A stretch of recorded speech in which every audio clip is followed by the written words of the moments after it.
Along a small part of the southern side of the Musconetcong River lies a community where tree-lined streets and country sides will revive anyone's soul and slow down the fast pace of life around us. Occupying an area of just under 1 square mile in northwestern New Jersey, and also the third smallest municipality of Hunterdon County, the borough of Bloomsbury was settled in 1725 and was originally part of Bethlehem Township until 1765. Bloomsbury is currently home to roughly around 800 people. It is said that the borough received its name from the Bloom family, who were formerly influential in the area.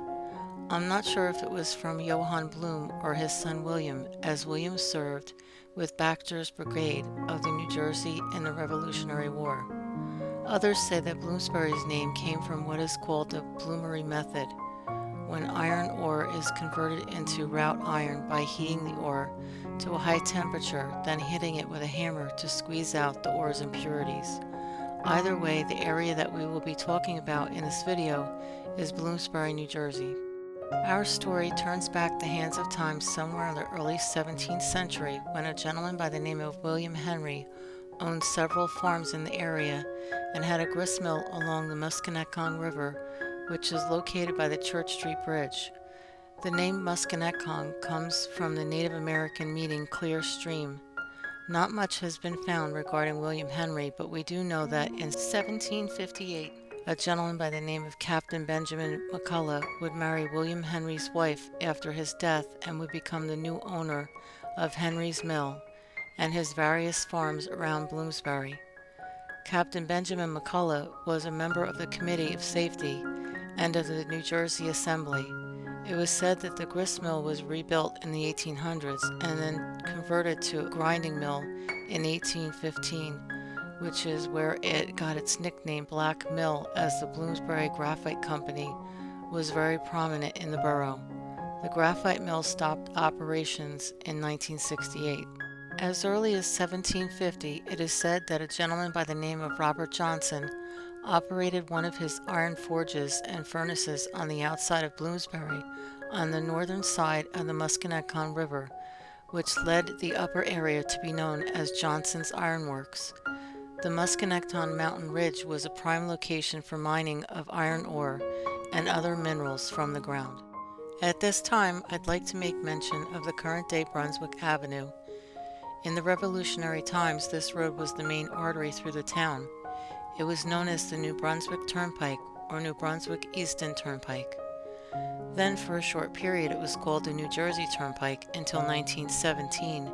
New Jersey started the state highway system and labeled it as Route Number 9, and eventually becoming Brunswick Avenue, which is the pathway that on December 16, 1776, after the British forces captured Fort Lee, George Washington's army would be forced to retreat through the center of Bloomsbury, heading toward Easton, Pennsylvania, to regroup and seek medical attention for those that needed it. Most of his soldiers had tattered clothes, hungry and no shoes, with deflated hopes of winning the Revolutionary War. It was said that you could follow their path from the bloody footprints in the snow, but on December 25th, George Washington led his men south and crossed the Delaware River from Pennsylvania and on to a 10-mile hike into New Jersey to surprise and win the Battle of Trenton. This revived both the citizens' and Continental Army's patriotic drive. The first distiller in Bloomsbury was a gentleman by the name of Henry Jones. He set up a distillery just south of the gristmill, but this would be replaced by the Hofman's Sawhouse. Henry Jones would pass away in 1828. Over the years, Bloomsbury would see numerous stills come and go. The next notable distiller shows up on the 1860 beers map, which we will discuss in a bit. On November 7, 1816, Henry Jones would be appointed as the first postmaster of Bloomsbury. The postal service would be moved to Warren County on November 20, 1824. The postal service would come back to Bloomsbury on March 28, 1856, with James Gardner as the new postmaster. The modern-day post office is located at 53 Center Street. In 1850, 2 years after the Somerville and Eastern Railroad was incorporated, they would change their name to Central Railroad of New Jersey. They would lay the tracks down through the center of the borough, and in 1852, the Bloomsbury train station would be open for service, and Joseph C. Smith would be the agent and coal merchant.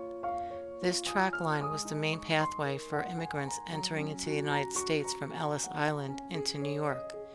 It is unknown whether the train station would cease operations and close down, but passenger service dropped off around the first half of the 19th century.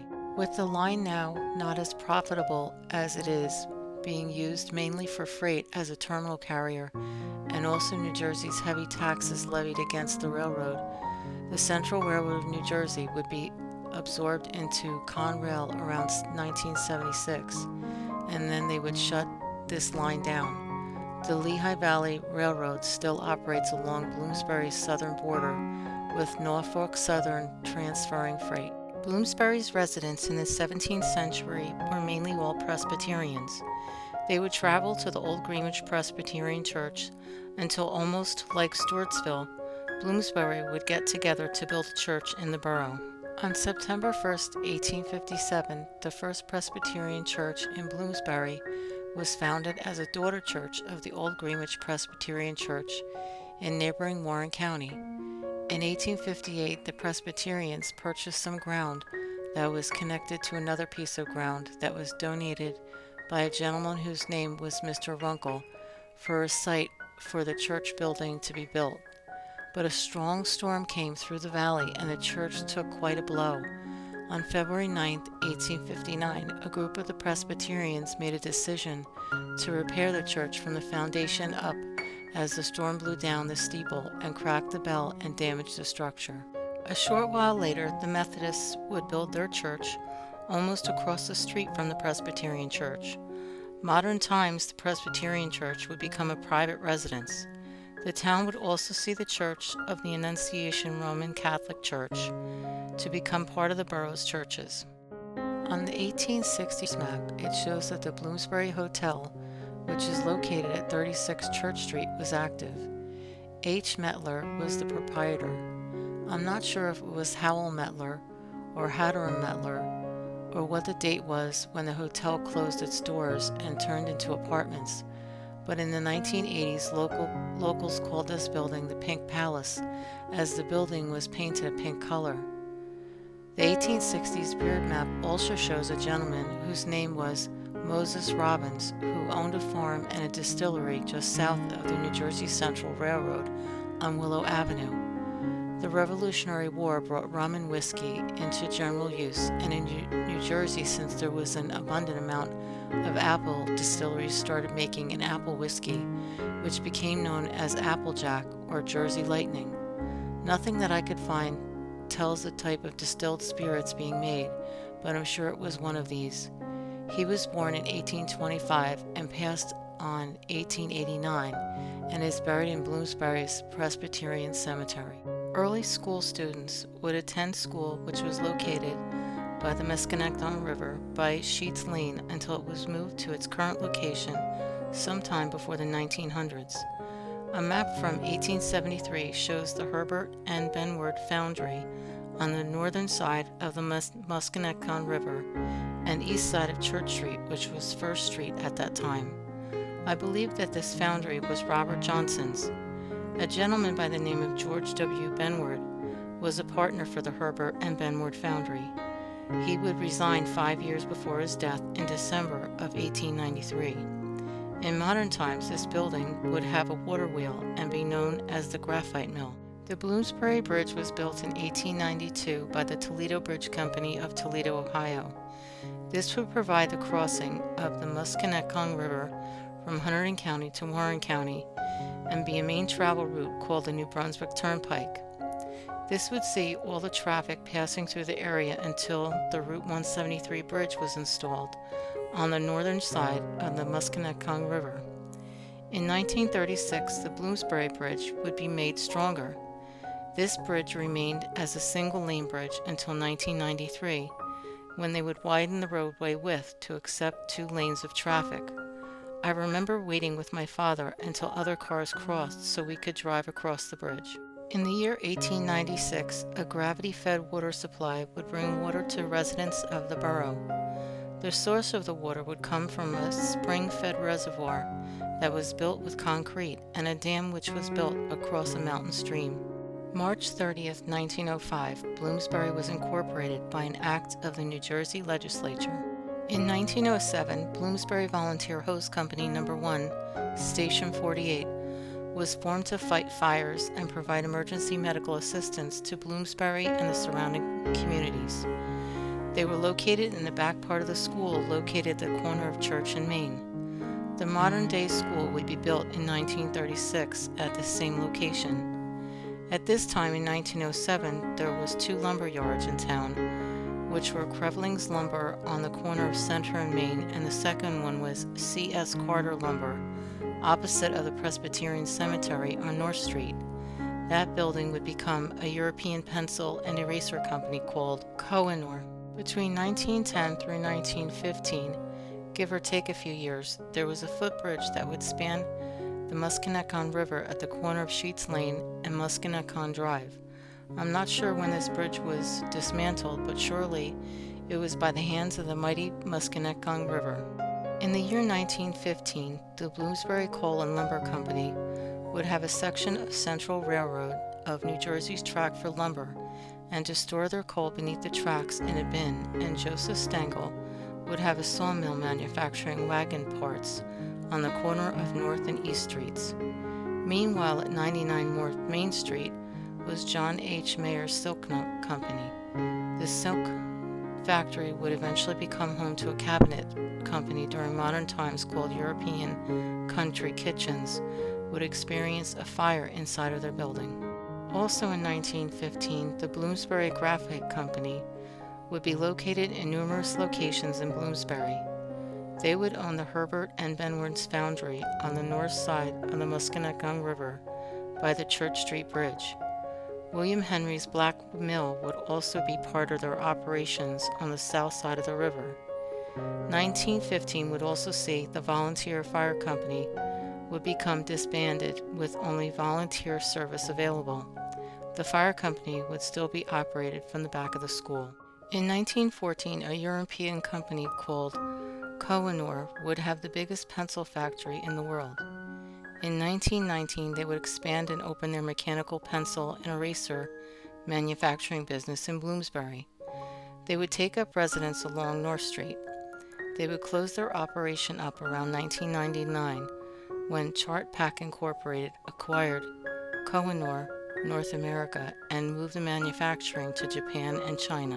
In 1936, the present-day Bloomsbury Elementary School was built on the corner of Church and Main Street. There is a plaque that lists all the people that took part in the school construction, but there's 2 that intrigued me, and the first is the popular Allentown-based architects Jacoby and Everett created the layout along with the numerous other schools and buildings in the area at that time until they shut down in 1938. The second one is the Phillipsburg-based steel contractor was operated by Mr. Melville A. Carty Sr., who is also the founder of the Phillipsburg Bridge and Construction Company. Even though being one of the smaller school districts to attend modern times, Phillipsburg High School at 9th grade, Bloomsbury School's motto is the small school, big family. In 1947, a co-owned sporting goods store called Sheets and Gardeners would sell outdoor items from shotguns, fishing poles, to candy and clothes to the public. I recall years ago when I was young to buy my baseball cards with bubble gum from Mr. James Gardner, who was a merchant marine during World War II and was part of the D-Day invasion of Normandy. The store would close its doors around 1986. This building was a barber shop prior to it, and then in the early part of the 20th century, it became a pizza shop restaurant for a brief period of time, called Famiglia's. Since around 1955, Bloomsbury Rescue Squad Station 43, located 88 Main Street, would help its citizens with emergency service to the borough and other local areas. But unfortunately, on March 5, 2015, Bloomsbury Rescue Squad would be forced to close their doors due to lack of financial support and volunteer participation. The areas where Bloomsbury used to cover would now be covered by Pattenburg and Phillipsburg. Sometime in the early 1970s, residents in the area received a mailing that would give them a choice for a truck stop or a Six Flags to be put at the northern part of Bloomsbury Borough. The residents didn't want the noise of an amusement park and figured that the truck stop, being that it was a more secure business, that this choice would help lower taxes in the area, so Bloomsbury TA Petro Travel Center number 48 was built. I'm sure they thought about the previous park that was in the Pattenburg area, and that helped some to decide. During the 1980s, Bloomsbury hosted the Bloomsbury Balloon Race, where hot air balloons would inflate and take off close by the truck stop. Boy Scout Troop number 63 would help park cars for the numerous people that would come to see the excitement. This would come to an end as some of the residents and farmers opposed the crowds and noise from the balloons, scaring their escaping cows running out of the pastures. Sometime in the later part of the 19th century, the convenience corner store Cracker Barrel on the corner of Church Street and Willow Avenue would close down. It is said that Applegate's Bakery used to be inside this store before moving to other locations. Kids around the neighborhood used to look forward to getting ice cream and candy from this covered porch corner store on the hot summer days, especially if they weren't allowed to go over the Musconetcong Falls on their inner tubes. Modern times, this building would become a successful grill and pizza shop. So when you find yourself driving down Route 173 in Warren County, make a turn on Church Street and cross the Musconetcong River on the Bloomsbury Bridge. The peacefulness and small-town feel will surely revive your soul and bring your imagination back to a time long ago.